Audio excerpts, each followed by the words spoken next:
Vatsimpana etnineny Ratovelo Jacqueline. Ary inona no ikambanan'ny tempolin'Andriamanitra amin'ny sampy?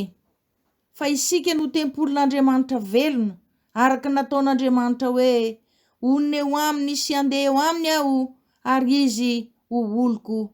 Amen. Hivavaka isika. Mendrika sy rariny loatra ry Andriamanitra ray zanaka fanahy masina.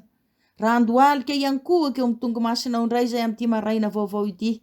Mba hiarahabanao isaotra, idera sy ankalaza ary anome voninahitra ambony indrindra ho anao satria raha izahay no mbola tafajoro eto toy izao Tompo. Raha izahay no mbola feno hery sy tanjaka fahasalamana ihany koa dia noho ny fitiavanao sy ny famindramponao izay navaozinao taminay isanandro. Mankasitraka ihany koa izahay Andriamanitra fa mbola nanaiky ny ara-dalana taminay tsirairay avy ianao nandritra ny herinandro ray manontolo iny.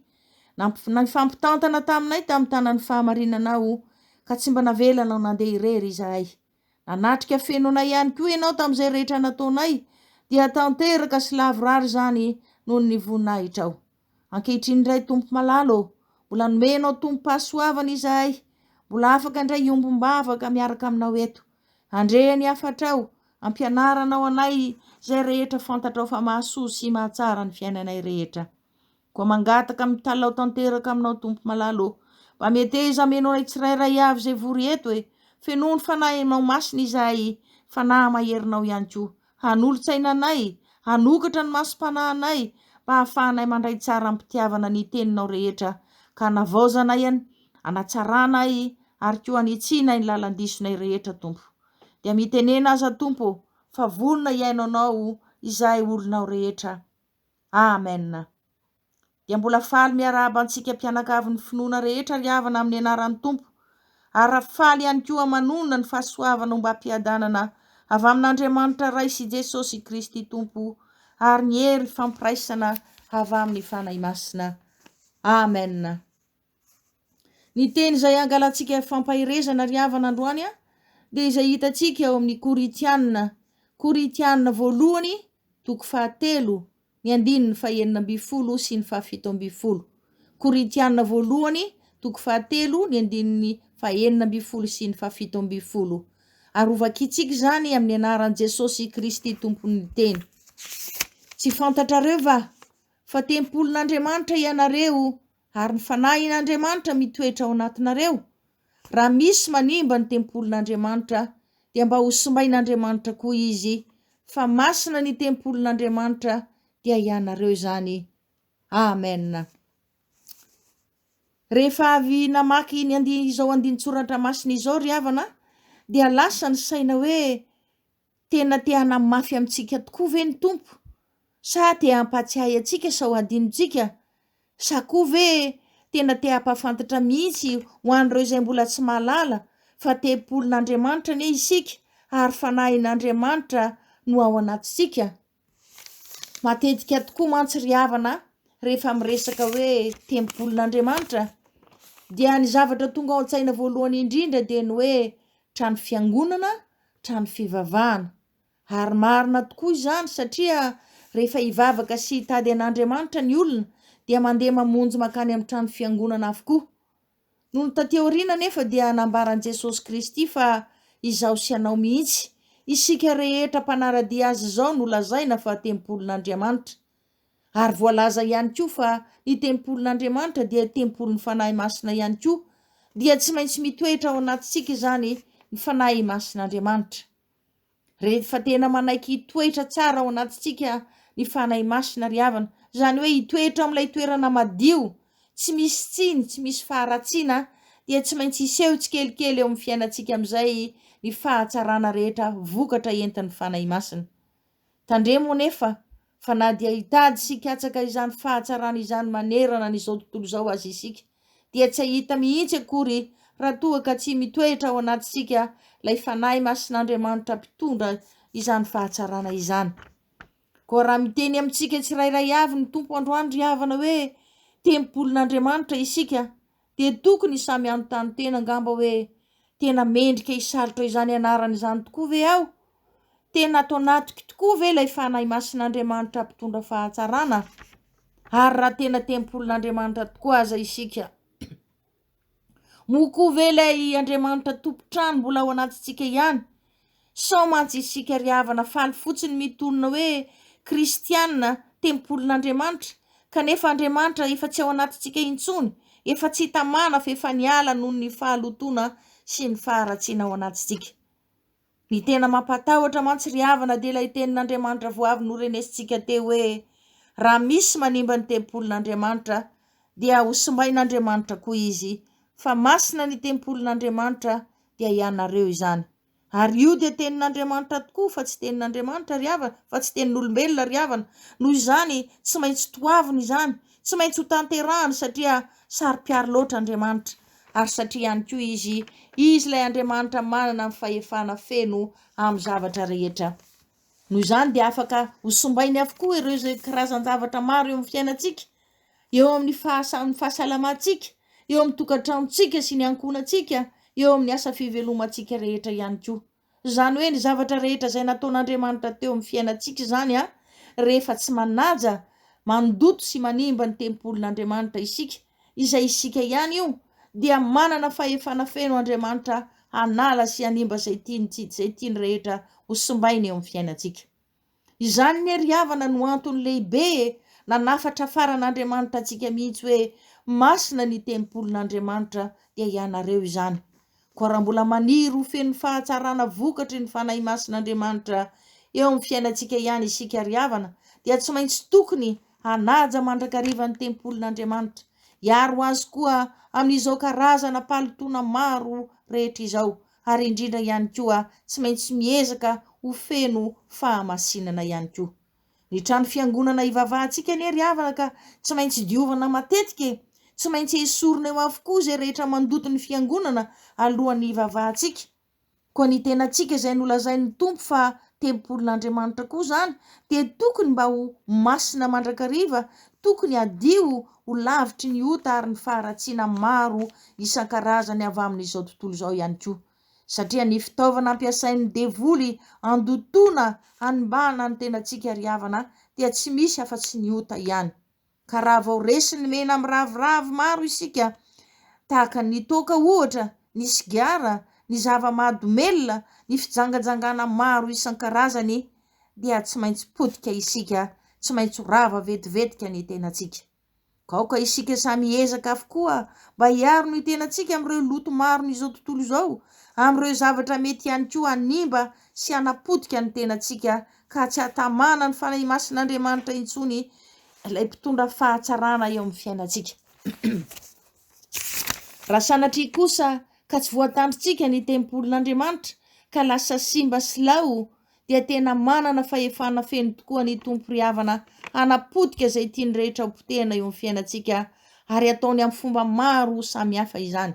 Ohatra hoe na dia miezaka handroso hitombo aza isika eo amin'izay zavatra rehetra ataontsika, dia tsy hahita fahombiazana izany mihitsy akory isika, fa tsy maintsy ho faharavana, fahasairanana, korontana, henatra, ary koa fahambaraka no hiseho eo amin'ny fiainantsika.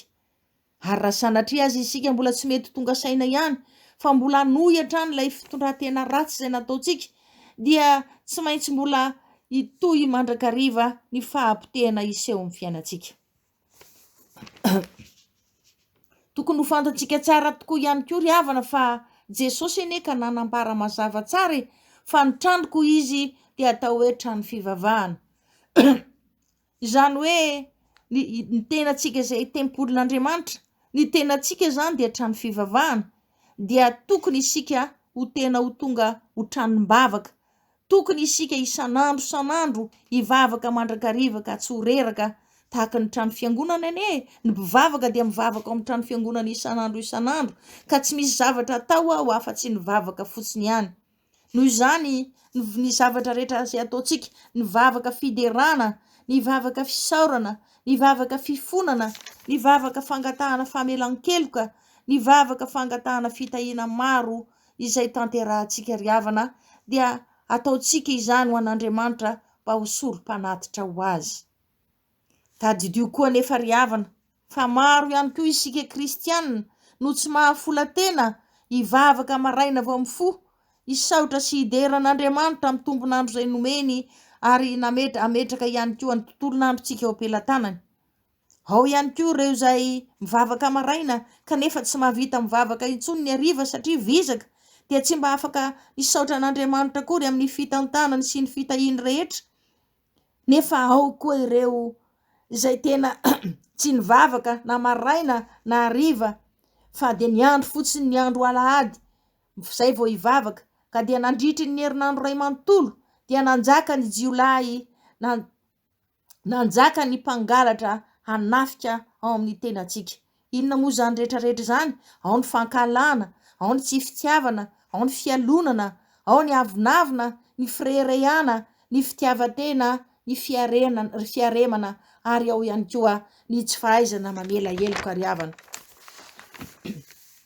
Marina izany, tena marina tokoa, satria talohany ery havana raha tsy mbola nivavahan'ny olona ny tranon'Andriamanitra hanike dia iza ny nanjaka tao? Ny devoly, ny mpiloka, ny mpivarotra no nameno sy nanara-po tao amin'io tempolin'Andriamanitra io. Dia toy izany koa tsy misy valaka isika rehefa tsy mahafola tena hivavaka intsony dia tsy maintsy ny jiolahy sy ny firongony no anjaka sy hanao izay rehetra tiany ao anatintsika ao. Izany hoe rehefa tsy miambina tsara mivavaka isika, rehefa tsy miezaka manadio ny tempolin'Andriamanitra amin'ireo karazana fakofako-pahotana maro alefan'ny jiolahy mpandrava isika, dia isika ihany ry havana manokatra varavarana midanadana idiran'ireo jiolahy mpanafika hanapodika ny fiainantsika. Ny zavatra tena mampalahelo indrindra nefa dia tsarovy ry havana fa tamin'ny fotoana mbola feno jiolahy, feno mpivarotra sy mpiloka tao amin'ny tempolin'Andriamanitra, dia na dia nahita olona marary nitady fanasitranana maro tao aza Jesosy, dia nijery fotsiny izy fa tsy nanasitrana. Fa rehefa nivoaka avokoa ireo izay rehetra nandoto sy nanimba ny tempolin'Andriamanitra, zay vao nanaiky nanasitrana marary rehetra tao Jesosy. Nanadio ny boky izy, nampitsangana ny malemy ihany koa izy. Fantatsika nefa ry havana Jesosy fa tsy mba miova izany mandritry ny ankehitriny. Izy dia tsy mba afaka hanatanteraka fanasitranana izany mihitsy amin'ny toerana maloto, amin'ny toerana feno faharatsiana, fa tsy maintsy miandry foana izy aloha hivoahan'ireo jiolahy ireo ao, zay vao manaiky hanasitrana izay marary rehetra. Ary isika rehetra izay mikatsaka sy maniry fanasitranana feno amin'ny lafin'ny ray manontolo izao, dia tokony izany isika ry havana hiezaka mandrakariva hanadio ny tempolin'Andriamanitra foana, hiaro azy tsy ho simba, handroaka ihany koa ny fanahy ratsy izay mbola mitapifipify any anatintsika any, amin'ny anaran'i Jesosy Kristy velona avy any Nazareta, izay tsy ahafahan'i Jesosy manao ny asa fanasitranana rehetra. Ary raha maha-tempolin'Andriamanitra isika ihany koa ry havana, dia tokony isika isan'andro hanana fahamasinana, ary indrindra ihany koa hiezaka ho tonga olombavaka tanteraka. Amen. Hivavaka isika. Mankasitraka mankatelina indrindra ry Jesosy Kristy tomponay sy mpanjakanay, mbola nampatsahivanao anay indray androany saomantsy adininay, na koa mety tsy fantatray mihitsy angamba fa izay rehetra izao tokoa anie ilay tempolin'Andriamanitra, izay ilay tempolin'ny fanahy masina ihany koa. Nampafantarinao anay koa Jesosy fa raha tena manaiky tokoa izahay hitondra tena ho tempolin'Andriamanitra, dia tsy maintsy miezaka izahay hanana fahamasinana tanteraka tokoa tahaka ny fahamasinan'ny tempolin'Andriamanitra. Tsy maintsy ho tonga olombavaka ihany koa izahay satria ny tranon'i Jesosy Kristy dia tokony ho feno vavaka mandrakariva. Tsy maintsy hiezaka ihany koa izahay hiaina ao anatin'ny fahadiovana tsy misy faharatsiana, mba hatamana ilay Andriamanitra tompontrano hitoetra ao anatinay, ary koa mba hanekeny ilay fanahy masina mpitondra fahatsarana hameno sy hanjaka ao anatinay. Mifona mangataka famindrampo aminao anefa izay Jesosy malala, satria ny toetranay rehetra ane ka toetra feno faharatsiana, ny toetra manimba ny tempolinao, toetra mandroaka ihany koa ny fanahy masina hiala tsy ho tamana ao anatinay. Kanefa dia fantatray izao fa ny teninao dia milaza mazava fa izay manimba ny tempolin'Andriamanitra dia ho simbainao koa, satria ianao manana fahefana feno hanatanteraka izany. Mifona izay Jesosy, mamelany heloka rehetra, satria maniry izahay handray fitahiana sy fahatsarana avy aminao, kanefa ny toetranay, ny fombanay, ny zavatra fanaonay rehetra dia mifanohitra tanteraka amin'ny zavatra takiany fanahy masina, koa tsy nahita fa tsy fahasahiranana izahay, tsy nahita fa tsy enatra sy fahafahambaraka ihany koa izay teo amin'ny fiainanay. Enina dia niezaka mafy tokoa aza androso mandrakariva, koa mangataka fahamelana avy aminao zay tompo malalo, mangataka ihany koa fahafenon'ny fanahy masinao, hanazava ny sainay, hahatakaranay fa izay tokoa tompo, izay ilay nofidinao tempoly masinao, ka tokony isan'andro san'andro hanana fahamasinana, olombavaka tanteraka, ary indrindra ihany koa hiezaka hanadio hiaro ny tranonao amin'ireo karazana loto sy fahotana maro, mba hahafahanao Jesosy Kristy manasitrana izay rehetra marary eo amin'ny fiainana iray manontolo. Ny voninahitra teo an'Andriamanitra irery ihany. Amen. Raiso ampinoana ry havana ny tso-dranomasina avy amin'Andriamanitra ray. Andriamanitry ny fiadanana ny ahamasina nareo samy ho tanteraka, ka aokarovana avokoa ny fanahinareo sy ny ainareo ary ny tenanareo ho tanteraka, ka tsy hanatsiny amin'ny fiavian'i Jesosy Kristy tompontsika. Matoky izay niantso anareo sady izy ihany no hanefa izany. Ho tanteraka tokoa an'izany amin'ny anaran'ny Ray sy ny Zanaka ary ny Fanahy Masina. Aleluia. Amen. Mahereza daholo ry havana amin'ny fanarahana ny Tompo.